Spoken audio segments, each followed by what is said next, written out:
So what would an ideal city look like? Or at least, what would a greener, more sustainable New York City look like? One simultaneously more insular and more globally accountable. While we have seen the costs and benefits of the industrial food system, it is becoming increasingly apparent that there are viable alternatives to this mass production industry. In New York City, these are our local food. And urban agriculture.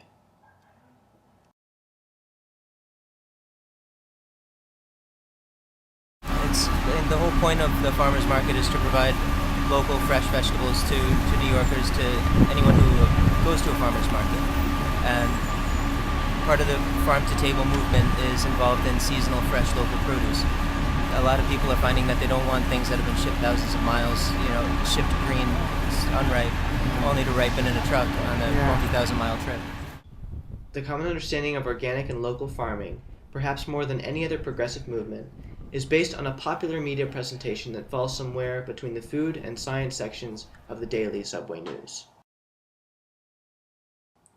But a quick trip to one of Manhattan's 18 green markets will teach you much of what you need to know.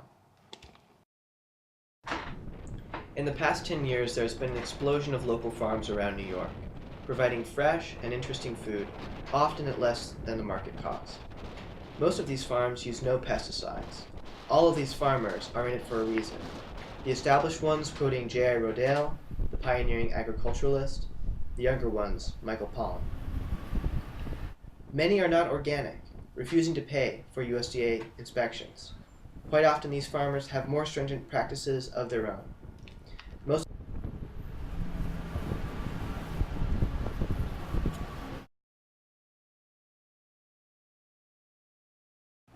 Urban agriculture is the cultivation and distribution of food in or around urban areas.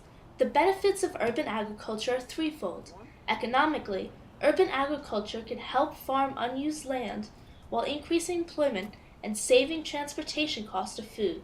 It can help to provide national food security by allowing households to be less reliant on other countries for their produce.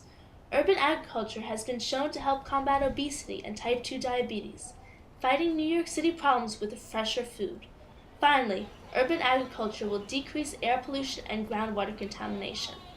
A full-scale emphasis placed on urban agriculture would help revolutionize vertical farming. An 18-story vertical farm could feed as many as 50,000 individuals year-round on renewable energy. An estimated 150 of these buildings could feed New York City for a year. Urban agriculture is the most recent model of capitalistic efficiency in the food cycle. In time, urban agriculture could be the next step away from the idealized family farm. It is necessary to transition from the industrial food system to a more viable, current alternative in order to sustain populations and the growth expected from future generations. As of 2009, New York City has room for both of these additions. The face of the city is constantly in flux, and it is our hope that the future New York will be a greener